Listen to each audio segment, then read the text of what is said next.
Good evening, everyone. Thank you for coming. My name is Kiana Irvin. I'm an assistant professor of history and a faculty affiliate in the Department of Black Studies here at MU. You should have received an event survey earlier this evening. We welcome your thoughts on how to improve this series for our community through your feedback. Once you have completed it, please turn it in to the information table. My colleague and co-director Gary Kramer and I thank you for coming. We wish to extend our deepest thanks and appreciation to UM Interim President Michael Middleton, Interim Chancellor Dr. Hank Foley, Chuck Hinson, Interim Vice Chancellor for Inclusion, Diversity, and Equity at MU, Nora Azizan Gardner, Chief Diversity Officer at MU, Mary Ellen Lohman, Strategic Communications Manager at the State Historical Society of Missouri, and Rebecca Calvin, Media and Strategic Communications Manager for the Chancellor's Diversity Initiative. We would also like to thank our colleagues, students, and friends who helped to spread the word about this series. A collaboration of the State Historical Society of Missouri's Center for Missouri Studies and the University of Missouri's Division of Inclusion, Diversity, and Equity, the lecture series will explore the history of Black Americans in Missouri from the earliest period of statehood to the present. Over the next year and a half, we will host more than a dozen scholars who will give presentations on everything from slavery to political activism, the meaning of race to urban decline, and the rise of jazz culture to the history of Black institutions. Dr. Walter Johnson, Winthrop Professor of History and Director of the Charles Warren Center for Studies in American History at Harvard University, will deliver next month's lecture on April 21st at the Missouri Theater. He will speak on the subject, No Rights Which the White Man Was Bound to Respect, Racial Capitalism and Empire in the Age of Dred Scott. Author of Soul by Soul, Life Inside the Antebellum Slave Market, and River of Dark Dreams, Slavery and Imperialism in the Mississippi Valley, Johnson will use Dred Scott's personal struggle for freedom through the Missouri court system and the controversial outcome of his U.S. Supreme Court case as a lens to illuminate the central role of St. Louis in the history of the United States. Now to tonight's talk. Writer, commentator, researcher, and historian, Dr. Martha S. Jones, the Arthur F. Thurnau Professor at the University of Michigan, is a member of the law school's affiliated LSA faculty, Professor of History and Afro-American and African Studies, and Associate Chair of the Department of Afro-American and African Studies. She is co-director of the Michigan Law Program in Race, Law, and History. She holds a PhD in history from Columbia University and a JD from the CUNY School of Law. Prior to joining the Michigan faculty, she was public interest litigator for the HIV Law Project and MFY Legal Services, where her work focused on the rights of people with disabilities. In 1994, she was a Charles H. Revson Fellow on the future of the City of New York at Columbia University in recognition of her lawyering work. Her scholarly interests include the histories of race, citizenship, and slavery. Professor Jones is the author of numerous articles and essays and the critically acclaimed All Bound Up Together, The Woman Question in African American Public Culture, 1830 to 1900. She is also the co-editor of Toward an Intellectual History of Black Women.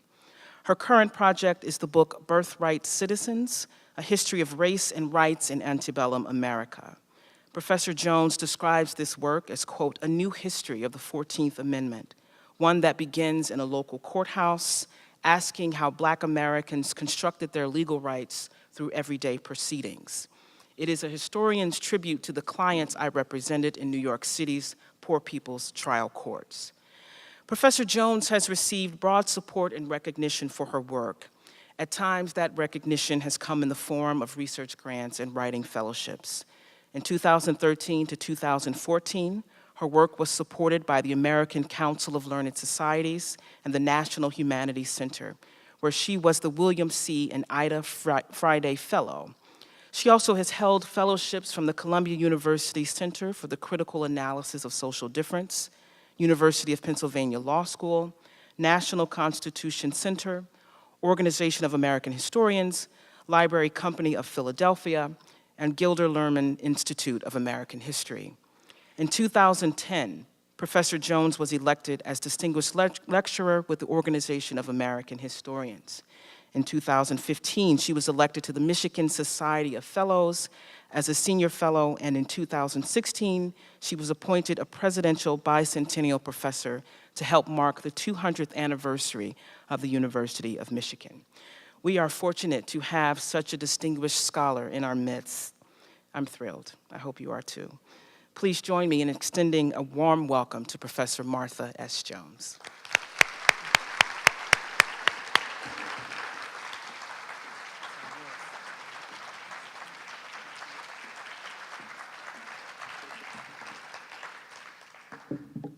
Good evening. Thank you for the introduction, and I'm really very honored to be here this evening. I'm honored to take part in this lecture series on the African American experience in Missouri. I want to extend special thanks to the State Historical Society of Missouri and the University of Missouri's Division of Inclusion, Diversity, and Equity.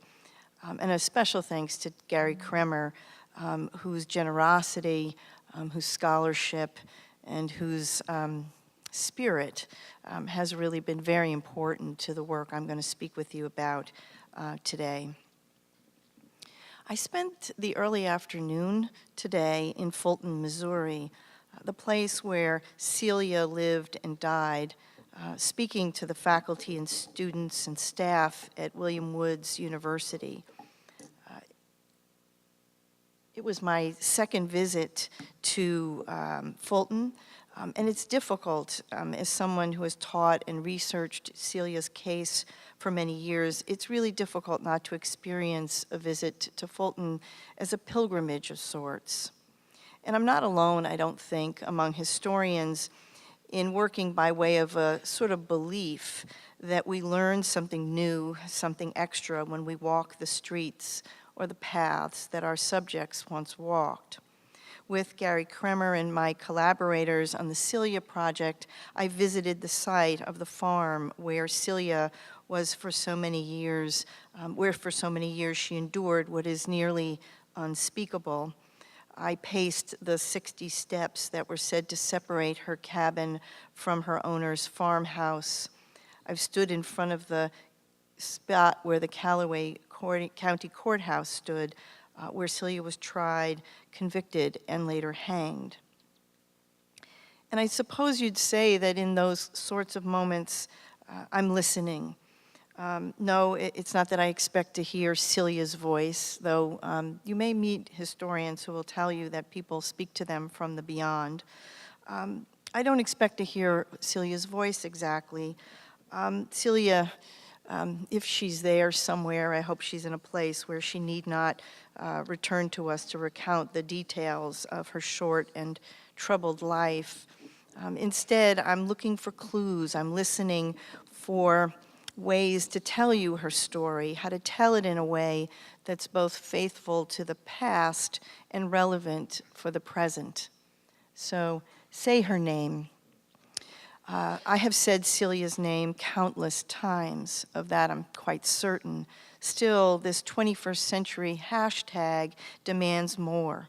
It demands that I not merely say her name, Celia. It demands that I make that invocation matter. Say her name draws attention to how Black women and girls are also subject to police violence. It is an intervention in the movement that we call Black Lives Matter, one that reminds us as citizens, as activists, as commentators, as scholars, that violence against women, including sexual violence, demands our attention and our action. The hashtag includes a critique against public policy that is framed around concerns for young Black men, but not their female counterparts. Say her name framed rethinking of President Obama's My Brother's Keeper initiative and helped galvanize those who brought forth from the White House Council on Women and Girls a 5-year initiative to advance equity for women and girls of color. Say her name, it turns out, is a powerful assertion and an effective rallying cry. It is also a demand for activism and innovative public policy. For a historian, one who constructs stories and explanations of the past, say her name is a challenge. It is a challenge that demands that we regard our work as more than antiquarian retellings of that foreign place that we call the past. Say her name demands that we write and make use of history to transform our present. What I'll ask you today is, what are the links between Celia's past and our present? One answer, I think, lies in an explanation of Black women's history and relationships to state violence. Our 21st century questions are ones about how the state disciplines, punishes, controls Black women through agents of violence. In this sense, Celia's case reminds us that this state violence is an old problem, one with origins in the antebellum United States and the institution of slavery. At the same time, another answer lies in how we remember Celia today, or more precisely, the uses to which we put Celia's case in the present.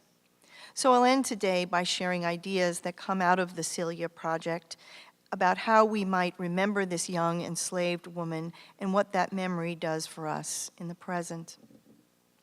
So Celia's case will take us back to the mid-1850s, to Fulton, Missouri, and it will permit us to see the extended history of state violence against Black women in the United States. The elements of Celia's case sound familiar, perhaps eerily so.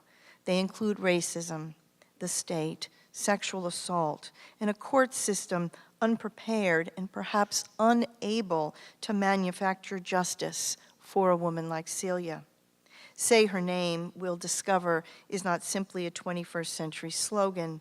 It is an admonition for historians such as myself to discover, to recover, and reinterpret the past with Black women's names, their experiences, and their voices at the center. As familiar as this framing may be to us, Celia's story is also clearly one about the past, our past in the United States. Indeed, no one facet is more important for our understanding than the fact that Celia was held as a slave. She was a person with a price. That's a phrase from Walter Johnson, who you'll hear from next month. Over her short lifetime, Celia was bought and sold. She labored without compensation and without consent. She did not determine the fates of her children and was, as we'll see, subject to sexual violence, violence that would be approved of, condoned, and allowed by the state of Missouri. State violence may sound to some ears as a misplaced characterization of a system that we oftentimes think of as a private one, private ownership, governed by private law. But Celia was held pursuant to a contract of sale, and most of her short life was lived outside the direct supervision of the state and its agents. She might never have met a sheriff, a jail keeper, or a judge until after the fateful events that led to her execution in 1855. Still, we'll discover how law had always framed the day-to-day circumstances of Celia's life, how her relations with her owner were defined and came to be redefined by law's capacity to say who was a woman and who was not, to determine who was entitled to exercise self-defense and who was not, to record the life stories of women when they themselves could not. Let's begin, for those of you less familiar, with a recounting of Celia's life.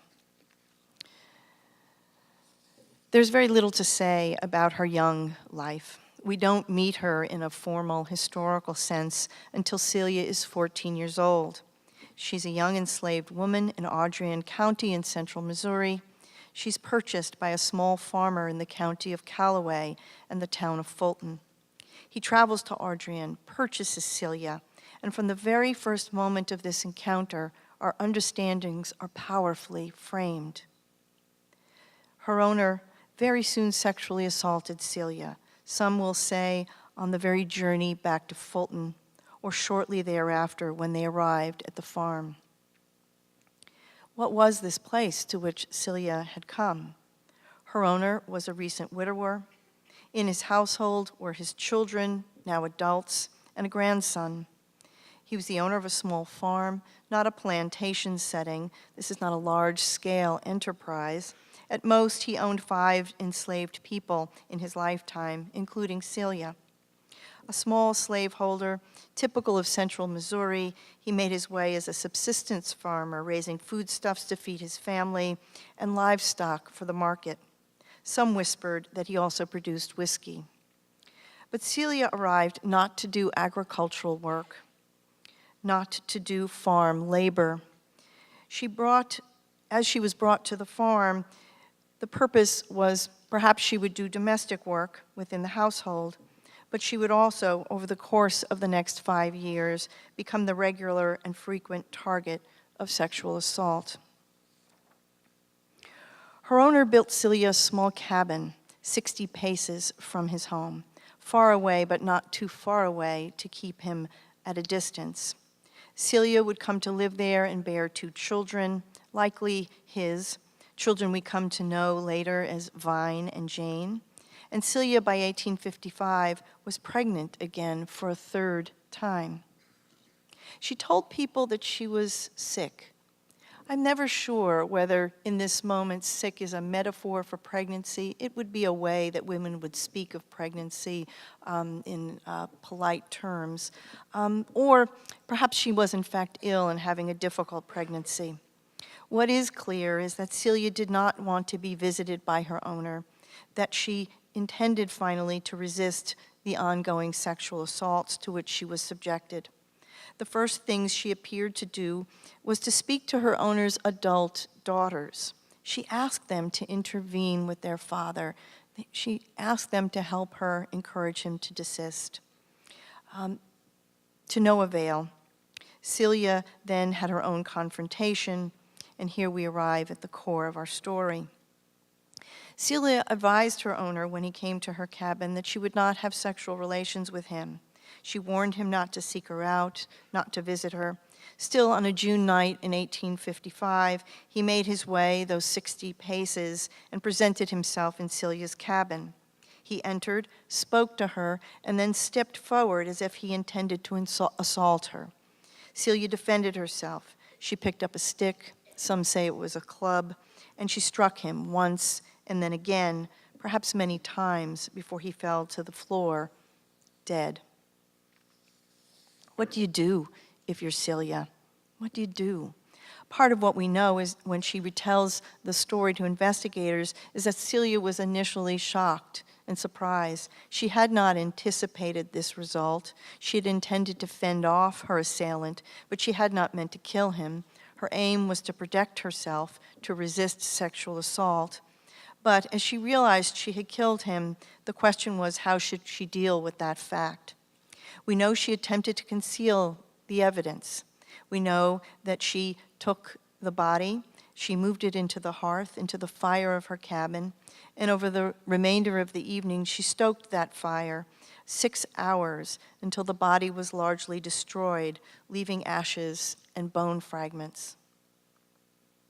By morning, little evidence was left. Celia was confident enough that she had concealed her act, that as morning broke, she resumed the regular routines of the household. She went on to make breakfast for the family. When the children awoke, they noticed that their father was missing, and a search began. First, it was the children themselves who scoured the property looking for him.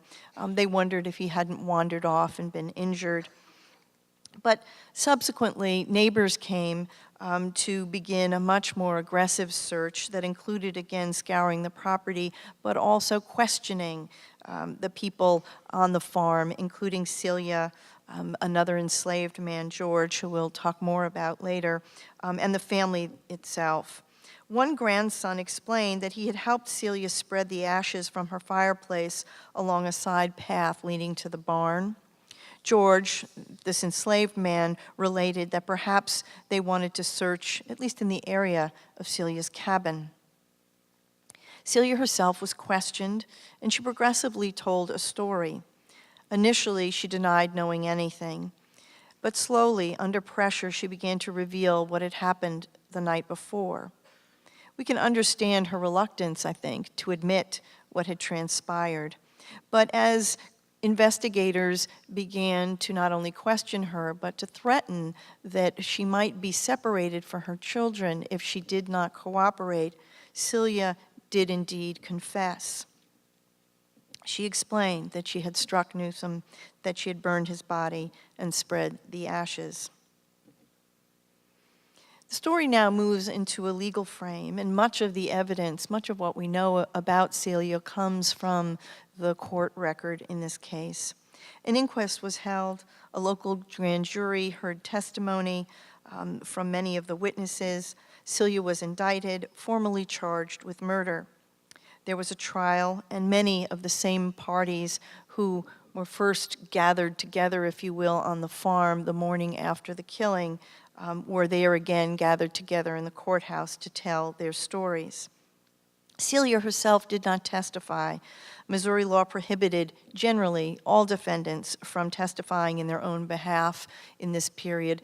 Defendants were perceived to be too self-interested to give objective or reliable testimony. But others recounted Celia's version of the long events that led to the killing. She related her purchase, her initial assault, the bearing of 2 children, the continued assaults. One thing emerges very clearly during the trial and from this record. No one ever denied Celia's part of the story. No one, not even her owner's children, contradicted the story that Celia told. No one.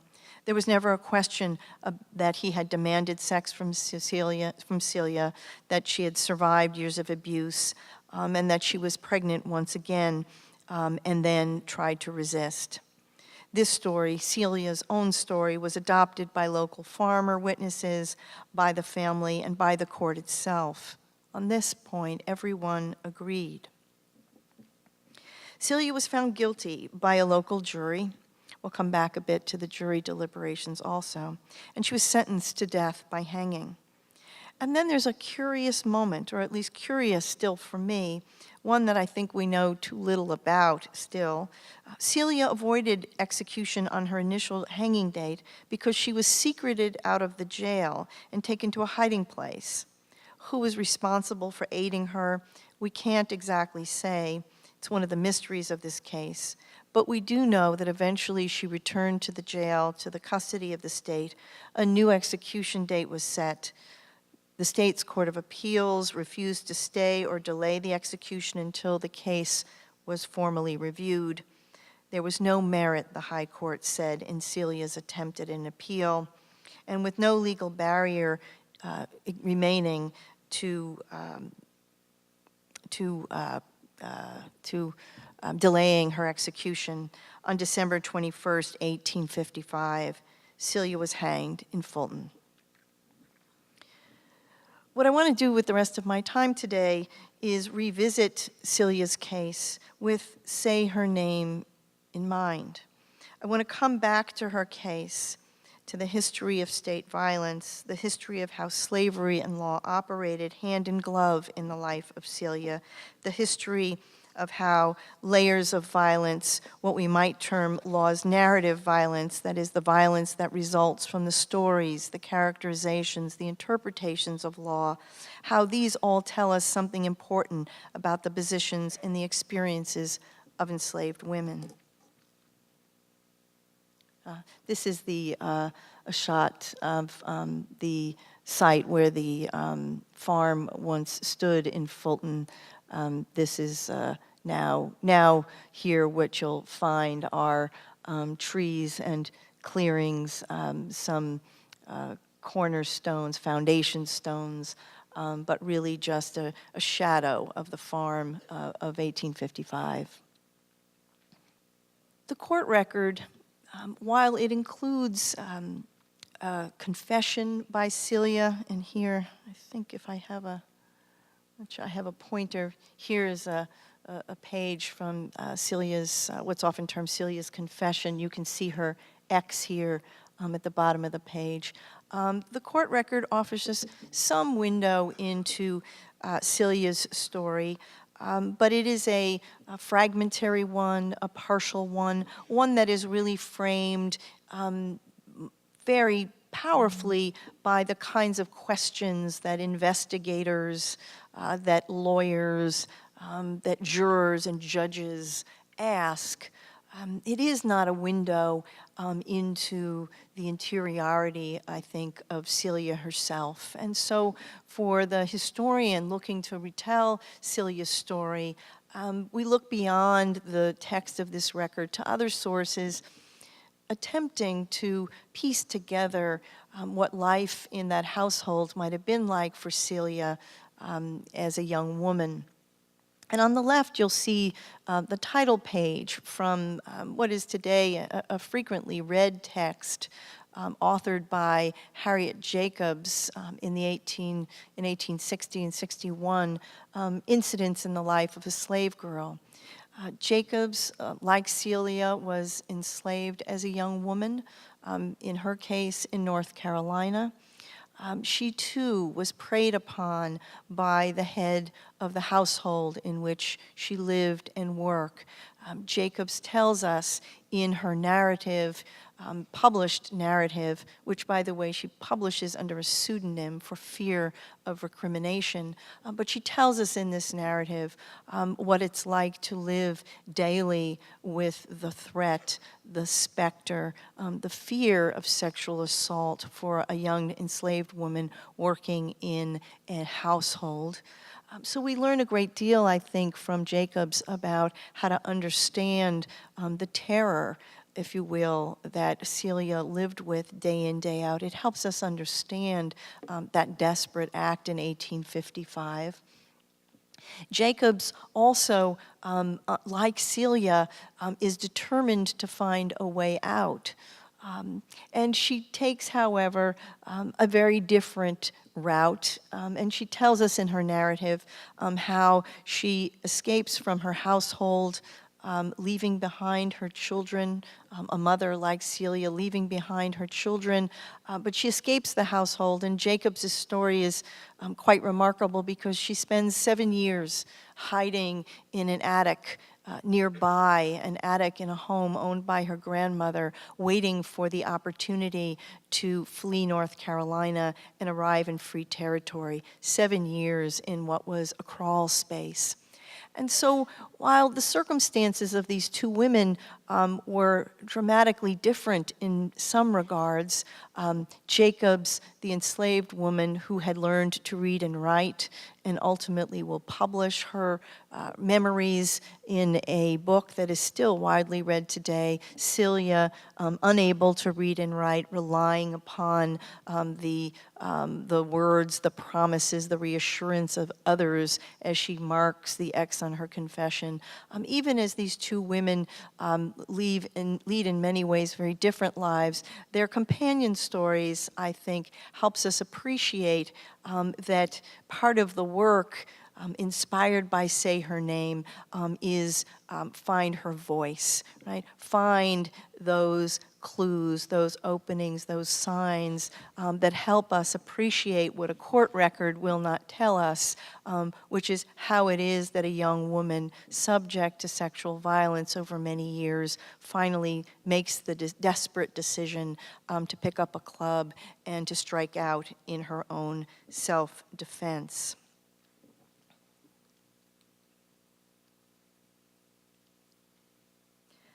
I wouldn't want to get us too far away from the law, however, and so I want to talk a little bit about the context for this case and what goes on within the courtroom itself. Here, again, Celia's story in all its complexity and all its elaborateness narrowed down to categories that are bequeathed in a sense to her and to the others from the state legislature in Missouri. This is the statute that in Celia's time was in effect, this prohibition, the crime of defilement, today what we would term rape or sexual assault. And I want you to notice the language here. Every person who shall take any woman unlawfully against her will, by force, menace, or duress, compel her to marry him or to marry any other person, or to be defiled upon conviction thereof, shall be punished by imprisonment in the penitentiary of not less than 3, nor exceeding 5 years. So here, defilement is a felony in the state of Missouri, and at least as defined in the plain language of this statute, any woman, right? Any person who shall take any woman can be charged and prosecuted under this statute. What does the court do with this statute when presented with it in Celia's case is an important turning point in her fate. And it happens at, I think, a moment that oftentimes we might overlook or regard as quite ordinary in legal culture. It happens at the moment at which this trial court in Fulton develops the instructions it will provide to the jurors in the case. Typically, jurors, some of you have done jury duty, I'm sure. You're expert at many things, and you're perhaps you're good at discerning the facts, but jurors always need instruction, assistance, guidance from the court about the state of the law in order to match what they've learned about the facts with the law for purposes of their deliberations. And Celia's case is no exception. On both sides, the defense team on the one hand and prosecutors on the other present to the court their proposed instructions for the jury, their proposal for how the jury should deliberate on the case of Celia. And here, and I want to acknowledge Allison Gorsuch, my colleague in the Celia Project, who did these transcriptions for us. These are beautiful manuscript documents that are just impossible to work with in a public talk. So I thank Allison for this.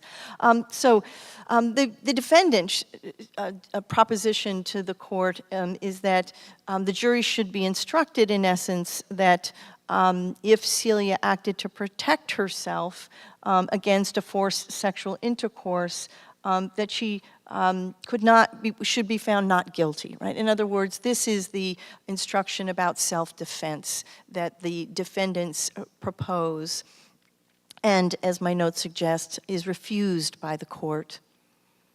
And instead, here the prosecution's instructions, quite elaborate and really remarkably specific to the facts of the case, in essence, explain to the jury that the law does not permit this defendant to claim or to exercise a right of self-defense against her owner. And so here we have, again, a small, seeming almost ministerial moment in this proceeding where everything turns for Celia and for her defense team, without the ability to claim self-defense, without the ability to argue to the jury that Celia was entitled to exercise self-defense. Her fate is in essence sealed, and the jurors are left with very little choice but to in fact convict her. And what I want to suggest to you is that this is the kind of small violence that is so powerful in a case like Celia. We focus a great deal on Celia's execution, and it's an important and grave moment in this story. But I want to suggest to you through this look at the ways in which all throughout this proceeding, small considerations, seemingly ministerial choices by a judge themselves do a kind of violence, cut off, right, the story that Celia has told, that everyone has admitted to, and deprive the jury of even considering those facts as they decide her fate. So a kind of state violence in law, narrative violence, before we get to execution or hanging.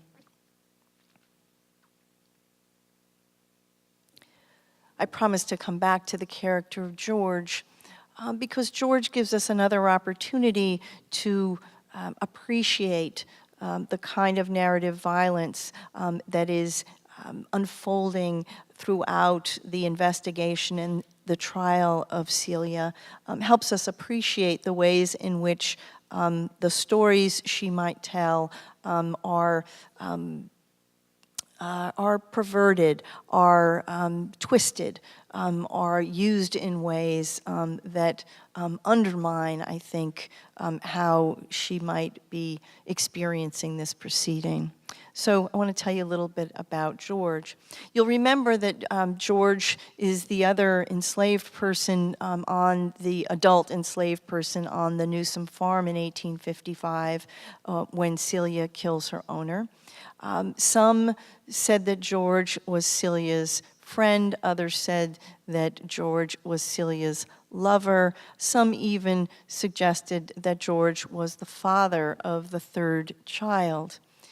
It was strongly suggested that part of what motivated Celia was George's admonition that she quit or resist her owner going forward, that she end the sexual encounters that had long characterized that relationship.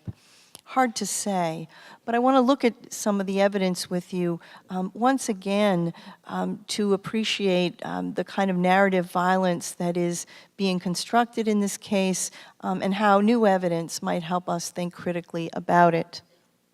So we have in the record lots of sworn statements from neighbors, investigators, and the like. This one, a pretrial statement from William Powell, who's a neighbor, who owns a neighboring farm. And Powell is recounting what transpired in those hours immediately after it was discovered that Celia's owner had gone missing. He interviews George, the man he refers to as Negro boy George, and he explains how he asked George where he thought Celia's owner had gone, and George's owner had gone. And he explains that what George told him was that likely their owner had last been walking along the path leading from the house to the Negro cabin, which is Celia's cabin, seemingly directing them to Celia, making the suggestion perhaps that if not she herself, something that transpired around her cabin will explain the owner's absence. And here, if you're like me, this is that moment where I think, wow, is what's happening here that George is betraying Celia, that he is revealing, at least in a somewhat only a somewhat veiled way, what has happened the night before. Then at the trial, Powell testifies again. Here he answers a question on cross-examination. He says, I went into the cookhouse where Celia was. I told her she knew where her master was, that George had said enough to make me believe she knew where he was. She denied it. And so here now we see the way in which this alleged conversation with George not only becomes evidence in and of itself, but is used, in a sense, to undercut Celia's confidence in her friend or her confidant, and also to attempt to extract or to pressure Celia to confess. George said you had something to do with it. Don't you want to tell us you had something to do with it? But the testimony has changed here, is part of what I want you to notice when we get to trial. And the last bit of trial testimony from another neighbor, Jefferson Jones. And Jones explains, this is a long passage, but what he explains is, in his questioning of Celia, how she is resolute. Now, Jones is accusing George of having had a role in their owner's death, and Celia is resolute that George had nothing to do with it, that he knew nothing about what had happened, and that she was the one who had struck her owner and killed him. So Celia telling and sticking to the same story again and again. But it is the accumulation of this sort of evidence that I think for a long time left readers with the sense that George was disloyal to Celia. In the Jones testimony, goes on to say that George had run away, that he explains to Celia that George has run away and abandoned her.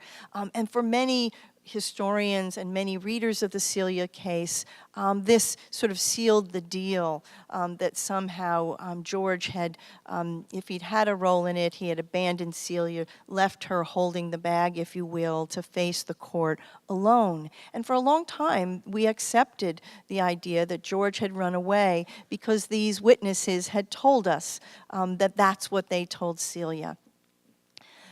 Our group spent some time in 2014 at the Historical Society of the Kingdom of Callaway Historical Society, where not the trial records, but the estate records of Robert Newsom are kept.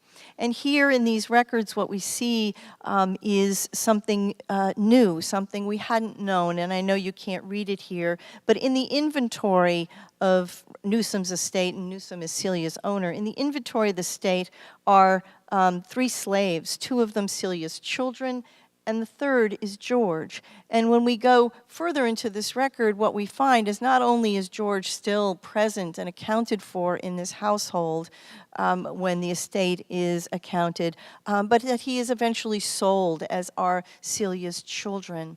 And so here, there's a way in which again, this kind of narrative violence is done to Celia's story, one that might leave us, but perhaps more importantly, the court, with the impression that George had been complicit but disloyal to Celia, certainly might have left Celia with that impression. And it's only when we get outside of that record, when we look for other kinds of sources, that we begin to fill out this story and appreciate the way in which not only Celia faces a terrible fate in the wake of her owner's death, but so does George, and so do the children of Celia, all of them first placed on this list, given a value, and then finally sold to new owners.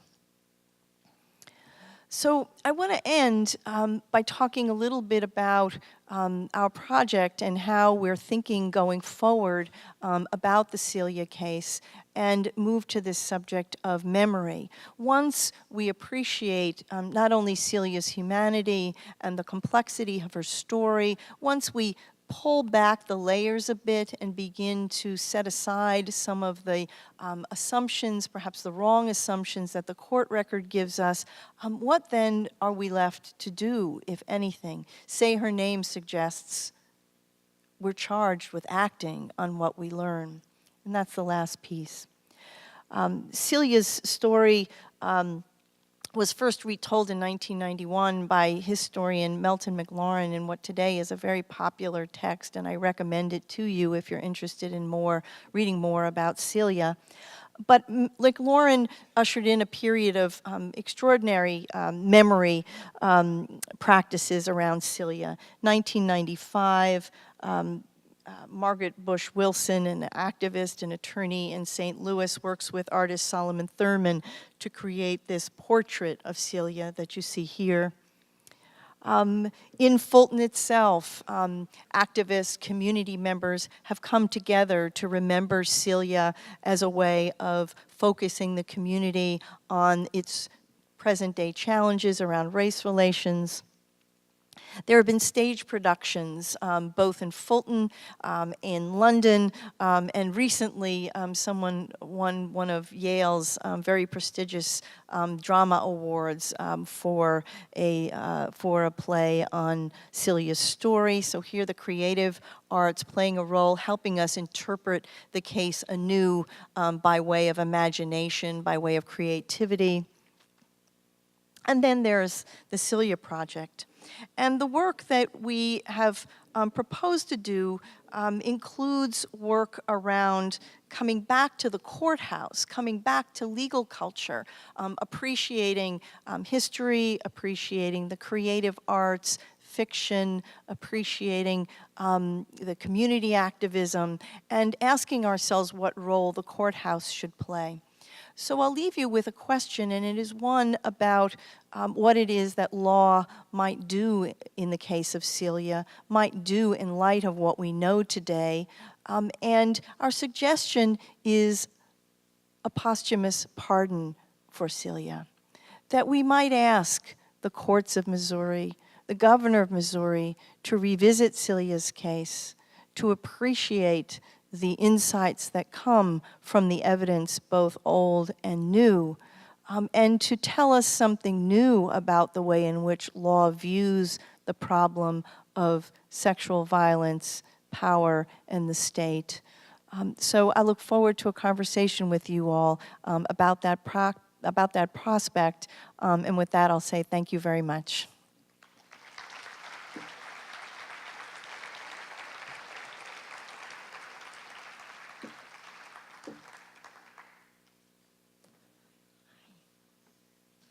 Now we have some time. We have some time for question and answers. We'll have 2 mics on either side here available for you to engage with Professor Jones.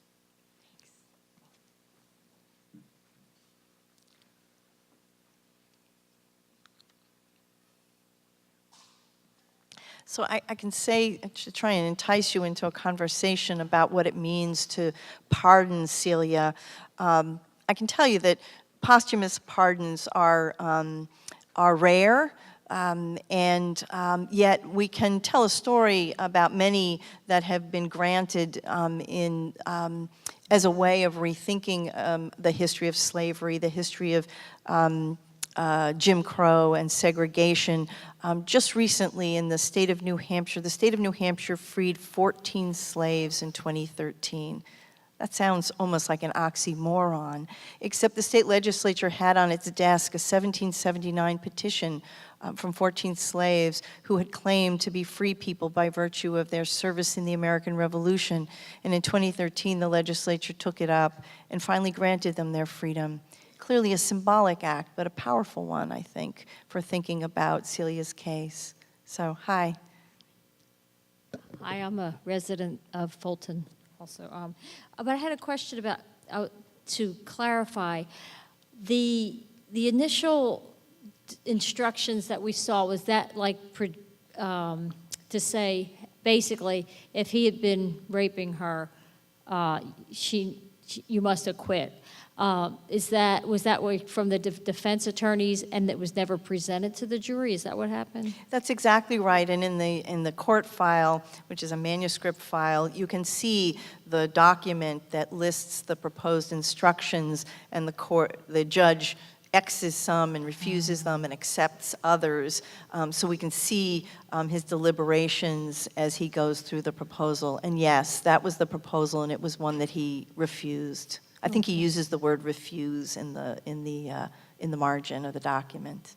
Okay, and as far as being a Callaway County resident and a Fulton person, that's of interest to me. So if there's a way to find out more about it, I'd be interested. Yeah, I'd be happy to follow up with you and share that. And I should say, these records, these manuscript records, the court file for the criminal proceeding have all been digitized, and so we can look at them together and develop even additional insights from them. So I'd love to share that with you. Okay, thank you. Sure, thank you. Hi. Hi. I have 2 questions. The first being, what do we know about her defense counsel? And the second, what do we know about defense counsel in general for enslaved people that faced capital crimes at that time? Yeah, thank you for the question. What we know is that Celia has a team. They are chosen because they are perceived to be distinguished, expert, and experienced. So one of the remarkable things about this case is that Celia really receives what in lawyer talk we would term a zealous defense in this case. And I think those who speculate about that moment in which she's secreted out of the jail for a time to avoid execution ascribe that to the zealous lawyers and their allies. And so she gets a remarkably spirited defense, one that takes this case to the state high court when they fail at the trial level. And we can say that a couple of things about that are typical. That is to say that judges are appointing lawyers, as was true in Celia's case. They would be appointing lawyers more generally for enslaved people, especially when there isn't an owner available to provide the defense lawyer. They're going to be drawing on lawyers who they know and who are familiar in this case, the county court, right? People with reputations who are known to the court. And we can appreciate the way in which it's important, I think, for this court, for its legitimacy, right, to not to give short shrift to the question of Celia's defense, not to execute this trial by way of something like a slipshod or a summary proceeding, that the court's reputation more generally and its reputation around the regulation of slavery partly rests on its investment in a kind of genuine adversarial process in which enslaved people are defended. One of the things that distinguishes Celia's case from other capital cases, though not all of them, but from many of them, is that she doesn't have an owner who steps in to provide her defense. But if we looked more generally at capital cases, what we'd find is that it's not infrequent for owners to step in to provide counsel. Now here, they do that out of a selfish interest, which is to say the execution of a slave is the loss, perhaps, of an investment of property, if not a human being. And so it's not unusual to find enslaved people receiving zealous defenses. This is a way in the antebellum period that young lawyers, inexperienced lawyers, lawyers new to the jurisdiction build their reputations and their practices by representing enslaved people, by representing free African Americans. This is a strategy when one isn't sought after by distinguished whites in the community. Young lawyers build their reputations this way. So not a surprise as a general proposition, but I do think that this team is especially zealous in representing Celia, and it's partly why we have such a robust record today through which we can tell her story. Thank you. Thank you. Any final questions or comments for Professor Jones? Okay, well, let's thank her again, please, for a wonderful presentation. Thank you. And there's a book signing to follow, so please meet us outside. Thank you for coming.